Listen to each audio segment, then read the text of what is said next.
Hello students, आप सभी का मेरे चैनल कीमोफिलिक्स वारिका में स्वागत है। एंड इससे पहले कि मैं कुछ सब्जेक्ट के बारे में डिस्कस करूं, I would like to say a few things और you can say want to share a few things with you. Actually as you know, मैंने चैनल अभी स्टार्ट किया है, so in advance I want to say sorry कि मैं बहुत frequently videos upload अभी नहीं कर पा रही हूँ, रेगुलरिटी नहीं मेंटेन कर पा रही हूँ, because you know that setup करने में, मैनेज करने में थोड़ा टाइम लगता है। So please do help me in that. आप पेशेंटली प्लीज मुझे बिहेव करें और I promise that I try my best कि मैं वीडियोस रेगुलरली प्रॉपरली अपलोड करूंगी। So basically with the help of my video, the main thing is that you will be able to cover up the whole syllabus in an efficient manner, क्योंकि आपको ज्यादा books consult करने की जरूरत नहीं पड़ेगी। आपको बेसिक्स, एडवांस्ड, न्यूमेरिकल्स में सब यही कवर करूंगी, right? So I think it will be a very good help for you students, especially in exam time, because exams में time की shortage सबसे ज्यादा होती है बच्चों के पास। They are not able to cover up the whole syllabus and even revise the whole syllabus. So I think this video will help you get good marks. So I hope you like my video. So let's begin the lecture.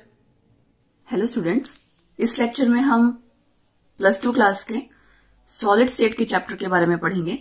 Solid state आपने पहले भी पढ़ा हुआ है, right? Solid state, liquid state, gaseous state पढ़ चुके हो आप, लेकिन यहाँ पे हम सॉलिड स्टेट के बारे में डिटेल में पढ़ेंगे कि सॉलिड स्टेट में पार्टिकल्स कैसे अरेंज होते हैं, उसके क्रिस्टल के बारे में, उसके आगे क्लासिफिकेशन, ठीक है, उनकी पैकिंग कैसे होती है सॉलिड स्टेट में। आगे बहुत डिटेल में आप कह सकते हो पूरा ये चैप्टर पढ़ोगे। तो सबसे पहले सॉलिड्स अगर हम देखा जाए तो लिक्विड्स या गैस में से दोनों में से कैसे डिफर करते हैं। एक्चुअल में मेनली लिक्विड्स और गैस एक प्रॉपर्टी शो करते हैं, दैट इज फ्लूइडिटी, ठीक है? फ्लूइडिटी और सॉलिड्स शो करते हैं रिजिडिटी। फ्लूइडिटी का मतलब क्या है कि जो भी सब्सटेंस है या पार्टिकल्स हैं वो फ्लो कर सकते हैं। लिक्विड्स और गैसेस में आपने देखा होगा कांस्टेंट पार्टिकल्स दूर हैं, वो फ्रीली मूव कर सकते हैं, that's why they show fluidity. उनकी फ्लूइडिटी का रीजन ही यही है। लेकिन सॉलिड्स के केस में क्या है कि कांस्टिट्यूएंट पार्टिकल्स फिक्स पोजीशन पे हैं, उनकी एक डेफिनेट पोजीशन है, वो खाली अपनी मीन पोजीशन पे वाइब्रेट कर सकते हैं, अपनी जगह से मूव नहीं कर सकते। मूव करने और वाइब्रेट करने में फर्क है, तो इसीलिए वो रिजिडिटी की प्रॉपर्टी शो करते हैं। तो और इसी रिजिडिटी के कारण उनकी फिक्स शेप है, फिक्स वॉल्यूम है, राइट, जो कि आप अब तक स्टडी करते आए हो। तो बेसिकली अगर हम कहें कि सॉलिड को डिफाइन किया जाए तो क्या कहेंगे? दैट फॉर्म ऑफ मैटर जिसके पास रिजिडिटी है और डेफिनेट शेप एंड वॉल्यूम है, ठीक है? So solid is defined as that form of matter which possess rigidity and which possess definite shape and volume. अब next question arise होता है कि substances solid की तरह कैसे exist करते हैं, क्या reason है जिसकी वजह से exist कर रहे हैं, solids के further structure आगे कैसे हैं, उनकी properties कैसी है, उनके आपस में correlation क्या है, classification क्या है, many questions, right? उनमें सबसे पहला क्वेश्चन हम ये लेंगे कि substances सॉलिड की तरह एग्जिस्ट कैसे करते हैं। अब कोई सब्सटेंस सॉलिड की तरह एग्जिस्ट करेगा या लिक्विड या गैस, वो डिपेंड करता है दो तरह की फोर्सेस पे, अपोजिंग फोर्सेस पे। अपोजिंग मतलब कि दो तरह के एक फोर्स हैं, उनके नेट इफेक्ट क्या होगा वो डिसाइड करेगा कि किस तरह का सब्सटेंस एग्जिस्ट करेगा। वो दो फोर्सेस कौन सी हैं? इंटरमॉलिक्यूलर फोर्सेस और थर्मल एनर्जी, ठीक है? अब इंटरमॉलिक्यूलर फोर्सेस आप पहले पढ़ चुके हो। इंटरमॉलिक्यूलर, मॉलिक्यूल्स के बीच की फोर्सेस, वो फोर्स जो कॉन्स्टिट्यूएंट पार्टिकल्स या मॉलिक्यूल्स के बीच में एग्जिस्ट कर रही है, जो कि उन पार्टिकल्स को बाइंड करके रखती है, पास रखती है, ठीक है, जिनकी वजह से क्लोज पैकिंग होती है, वो तो हो गई इंटरमॉलिक्यूलर फोर्सेस। दूसरी क्या है? Thermal energy. ये एक तरह से आप देखा जाए तो अब जैसे इंटरमॉलिक्यूलर फोर्सेस बाइंड कर रही थी, पास ला रही थी पार्टिकल्स को, तो थर्मल एनर्जी उसकी अपोजिट है, पार्टिकल्स को दूर ले जाएगी। This is the energy possessed by constituent particles due to temperature. जैसे आप वर्ड देख सकते हो थर्मल, हीट से रिलेटेड आप रिलेट करोगे तो टेम्परेचर, ठीक? तो energy possessed by constituent particles due to temperature, उसे हम कहेंगे थर्मल एनर्जी।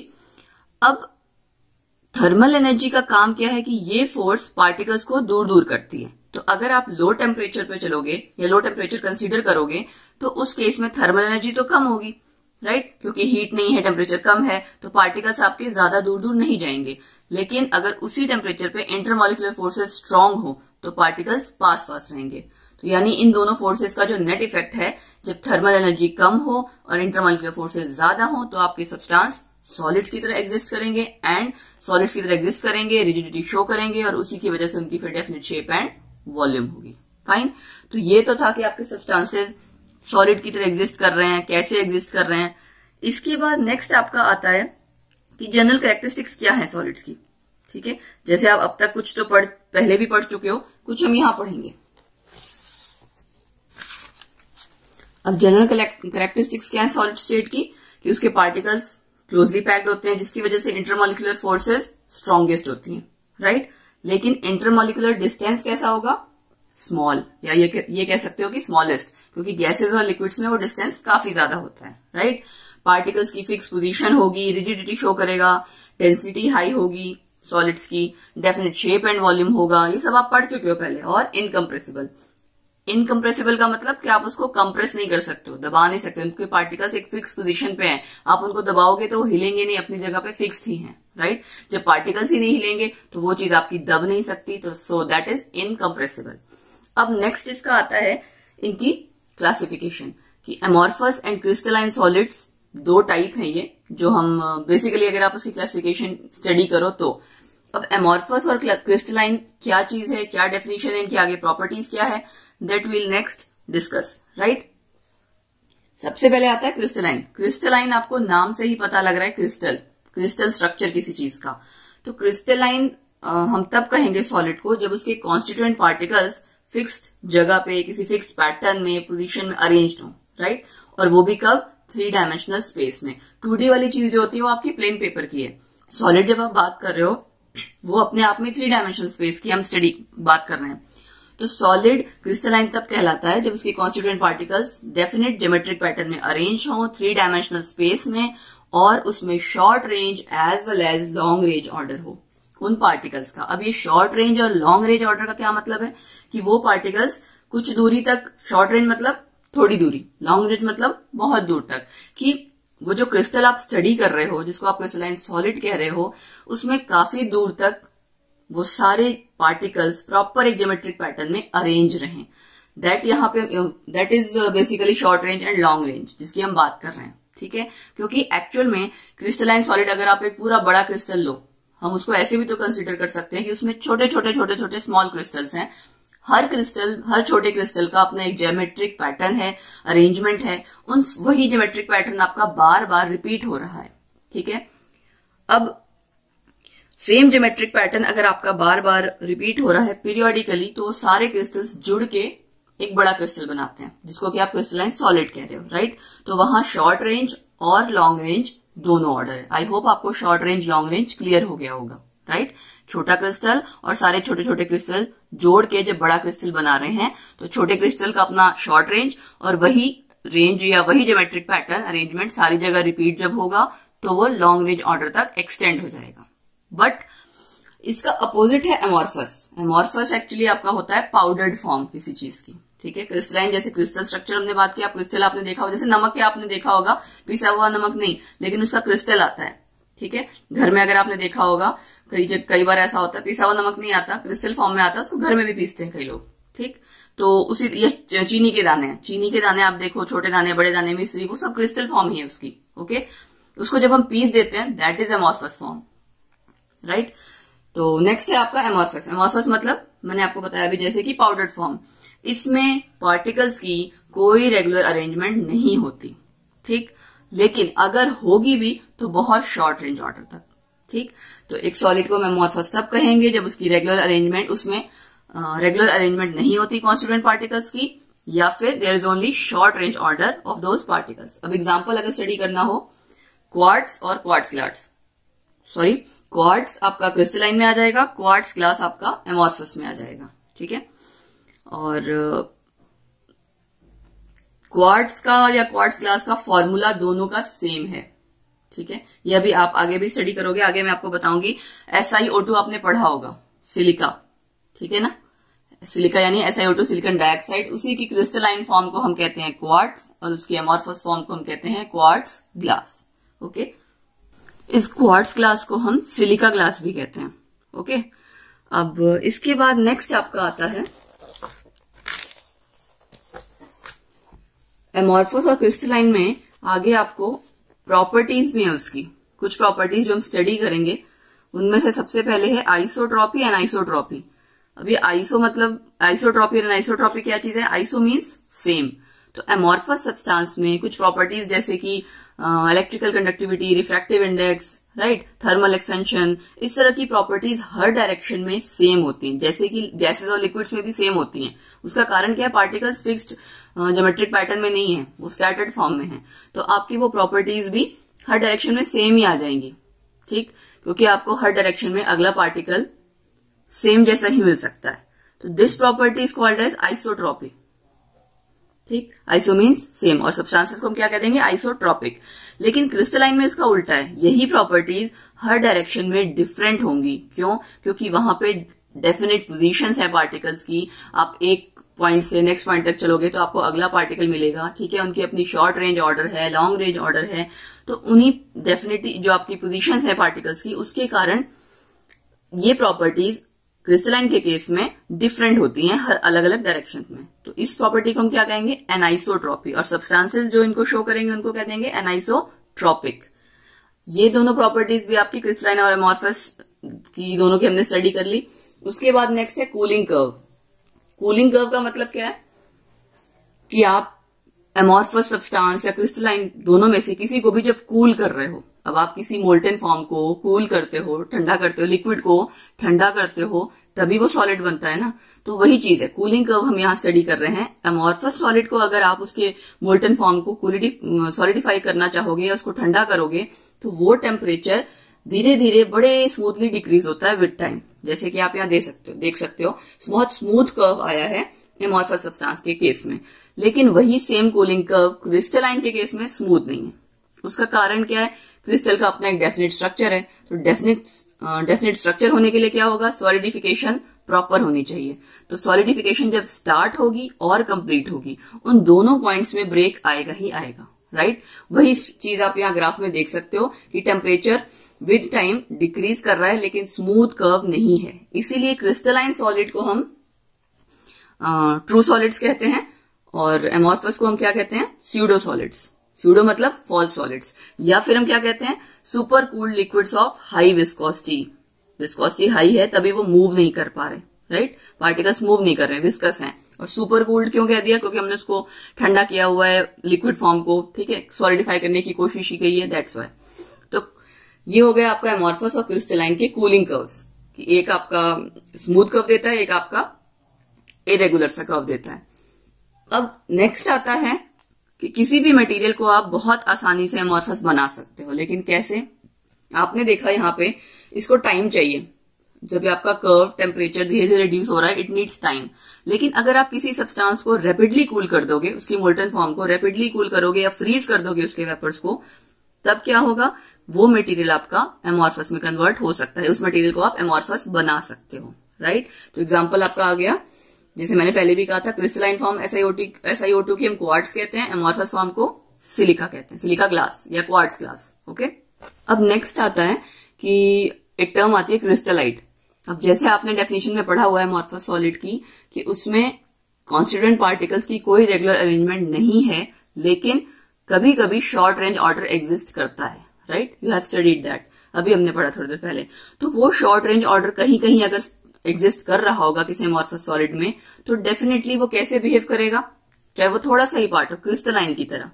तो those crystalline parts of amorphous solids are called as crystallites. क्यों? क्योंकि चाहे छोटी रेंज के लिए, थोड़ी दूरी के लिए हो, बट वो उतनी देर में या उतने एरिया में उतना उसका एक डेफिनेट ज्योमेट्रिक पैटर्न है पार्टिकल्स का, राइट। तो क्रिस्टलाइट्स आपकी टर्म आती है कई बारी, तो पता होनी चाहिए आपको क्रिस्टलाइट्स क्या चीज है। अब आपके लिए 2 क्वेश्चन है, जितना अभी हमने पढ़ा एमॉर्फस क्रिस्टलाइन उसके रिगार्डिंग, कि आपने देखा होगा पुराने घरों की जो खिड़कियां होती हैं, उसका ग्लास, विंडो पेन्स, वो नीचे से थोड़ा मोटा हो जाता है in comparison to upper side, ठीक है, वो क्यों हो जाता है? और ऐसा ही सिमिलर क्वेश्चन है सेकंड वाला, ओल्ड बिल्डिंग्स कह लो या पुराने घर कह लो, वहां पे भी विंडो पेन्स या ग्लास जो होता है शीशा, वो मिल्की हो जाता है। तो इन दोनों क्वेश्चन का आंसर आपको फाइंड आउट करना है। I will discuss it in our next lecture, ठीक है। और ये दोनों आपके जो आपने अभी टॉपिक पढ़ा है उसी से रिलेटेड है, ठीक है, कंसेप्चुअल टाइप क्वेश्चन है, यू शुड नो इट। तो ऐसे भी क्वेश्चंस पूछे जाते हैं, तो ये 2 क्वेश्चंस आपका एक तरह से होमवर्क है। उसके बाद नेक्स्ट है यूजेज ऑफ एमॉर्फस सॉलिड। अब एमॉर्फस सॉलिड हमारी डेली लाइफ में बहुत यूज होता है, हमें शायद पता नहीं होता होगा बट बहुत यूज होता है। इनऑर्गेनिक ग्लासेस आपके जितने हैं, जैसे जो कंस्ट्रक्शन में अभी जैसे मैंने कहा ना विंडो पेन्स यूज हो रहे हैं, वो क्या है, एमॉर्फस सॉलिड्स ही हैं। वो कंस्ट्रक्शन में जो यूज हो रहे हैं, हाउसवेयर्स में मतलब क्या, जितने भी आपके घर में इस तरह के शीशे वगैरह टाइप चीजें लगी होती है वो सब एमॉर्फस है। अगर नहीं लगी होती, सपोज करो फिक्स्ड उसका पार्ट होता, तो आप उसको एक प्रॉपर शेप कैसे दे पाते? आप उसको अपनी तरह से अलग अलग शेप में ढाल पा रहे हो, इसका मतलब वो एमॉर्फस सॉलिड्स ही है ना। अदरवाइज उनका फिक्स अगर पैटर्न होता, how will you do it then, right? तो कंस्ट्रक्शन में, हाउसवेयर्स में, लेबोरेटरी में जो अपैरेटस वगैरह होते हैं, these all are you can say examples of amorphous solids. Rubber एक तरह का एमॉर्फस सॉलिड है जिसको कि आप टायर्स में, शू के सोल्स में, यहाँ पे हेल्प बनाने में यूज होता है रबर, ठीक। डेली लाइफ की जो प्लास्टिक्स हैं, प्लास्टिक्स भी बहुत तरह के आ रहे हैं, वो सारे आपके एमॉर्फस सॉलिड के अंडर ही आएंगे, ठीक है। अब के टाइम में तो कई ऐसे जो इनऑर्गेनिक पॉलीमर्स की फॉर्म में भी आने लगे हैं। तो दीज ऑल विल, अगर हम उसको सॉलिड्स की क्लासिफिकेशन में कैटेगराइज करें तो एमॉर्फस सॉलिड ही है वो। तो एक यूज ये भी है एमॉर्फस सॉलिड का। नेक्स्ट है एमॉर्फस सिलिका। अभी मैंने आपको बताया एमॉर्फस सिलिका क्या होता है। एमॉर्फस सिलिका क्वार्ट्ज ग्लास या फिर सिलिका ग्लास, वो बेस्ट मटेरियल है for converting sunlight into electricity. अब यही प्रॉपर्टी हम यूज करते हैं photovoltaic cell. Photo means light, voltaic means voltage में कन्वर्ट करना। तो सनलाइट को इलेक्ट्रिसिटी में कन्वर्ट करने के लिए बेस्ट मटेरियल है एमॉर्फस सिलिका। फाइन। अब ये आपने सारा पढ़ लिया, क्रिस्टलाइन सॉलिड और एमॉर्फस सॉलिड। अब अगर हम इसको क्लब करके पढ़ना चाहें या उसका आपस में डिफरेंस स्टडी करना चाहें तो क्या होगा, क्विकली रिवाइज कर लेते हैं। कॉन्स्टिट्यूएंट पार्टिकल्स क्रिस्टलाइन सॉलिड के शॉर्ट और लॉन्ग रेंज ऑर्डर दोनों में एग्जिस्ट करते हैं, ठीक है। एमॉर्फस में आपका पार्टिकल्स खाली शॉर्ट रेंज ऑर्डर में एग्जिस्ट करेगा, अगर करेगा तो, अदरवाइज रेगुलरली या रेगुलर ज्योमेट्रिक पैटर्न में अरेंज नहीं होते पार्टिकल्स। क्रिस्टलाइन की डेफिनेट ज्योमेट्रिक शेप्स हैं, लेकिन एमॉर्फस की इरेगुलर शेप है, राइट। और उसके बाद अब जैसे इसमें डेफिनेट शेप है तो नेचुरली मेल्टिंग पॉइंट शार्प होगा। इसकी केस में क्या होगा, एक रेंज होगी, टेम्परेचर मेल्टिंग रेंज जिसको आप कहते हो, ठीक है। क्रिस्टलाइन का आपने पढ़ा एनाइसोट्रॉपिक सब्सटेंस, इसकी जो प्रॉपर्टी वो शो करता है एनाइसोट्रॉपी, तो उन सब्सटेंसेस को हम क्या कह देते हैं, एनाइसोट्रॉपिक है। एमॉर्फस क्या आ जाएगा, आइसोट्रॉपिक। अब दूसरी बात यह है कि क्रिस्टलाइन सॉलिड में क्लीन क्लीवेज आती है। If you want to cut it, वो क्लीवेज मतलब उसको कट करना, वो क्लीन आएगा। एमॉर्फस में इरेगुलर आएगा, राइट। फिर नेक्स्ट है कि डेफिनेट हीट्स ऑफ फ्यूजन होती है क्रिस्टलाइन सॉलिड में। फ्यूजन का मतलब क्या होता है कि आप it's same thing just as melting, कि आप सॉलिड को लिक्विड में कन्वर्ट कर रहे हो। तो इसके केस में, क्रिस्टलाइन के केस में, जो आपको हीट ऑफ फ्यूजन मतलब जो हीट चाहिए to convert solid into liquid, that is definite, fixed value होगी नेचुरली, क्योंकि उसका एक डेफिनेट पैटर्न है। बट एमॉर्फस के केस में डेफिनेट हीट ऑफ फ्यूजन नहीं है, राइट। क्रिस्टलाइन सॉलिड में स्मूथ कूलिंग कर्व्स नहीं है, एमॉर्फस में स्मूथ कूलिंग कर्व्स है, ये भी आप पढ़ चुके हो। सो ये सारी चीजें जो आपने अभी स्टडी की उसी का कंबाइन करके यू कैन सी डिफरेंस है। क्रिस्टलाइन को ट्रू सॉलिड्स कहेंगे, उसको स्यूडो सॉलिड्स कहेंगे, एग्जाम्पल भी आपको पता है। सो दिस कवर्स कि आपकी सॉलिड की क्लासिफिकेशन कैसी थी, क्रिस्टलाइन, एमॉर्फस, उसकी डिटेल हमने स्टडी कर ली, उसका डिफरेंस कर लिया, राइट। अब इसके बाद आगे हम फर्दर पढ़ेंगे कि और हम किस तरह से क्रिस्टलाइन सॉलिड्स को further you can see classify कर सकते हो, उनकी आगे further properties. This I will discuss और tell you in our next lecture. But before that आपको वो जो 2 क्वेश्चंस दिए वो जरूर करने हैं। नेक्स्ट लेक्चर में हम उसको जरूर डिस्कस करेंगे। So this was all for this video. Thank you. So students, आपको मेरा लेक्चर कैसा लगा? कोई भी इसके रिगार्डिंग क्वेरी है, सजेशन है, प्लीज कमेंट सेक्शन में नीचे जरूर बताइएगा। और प्लीज लाइक द वीडियो, अपने फ्रेंड्स, फैमिली, सब जगह ज्यादा से शेयर करें। सब्सक्राइब बटन आपको वीडियो में नीचे नजर आ रहा होगा, do hit the button and subscribe to my channel, that is chemophilic लॉरिका। आपके सब्सक्राइब करने से, शेयर करने से, लाइक करने से, it will motivate me more and more to upload more videos. Thank you.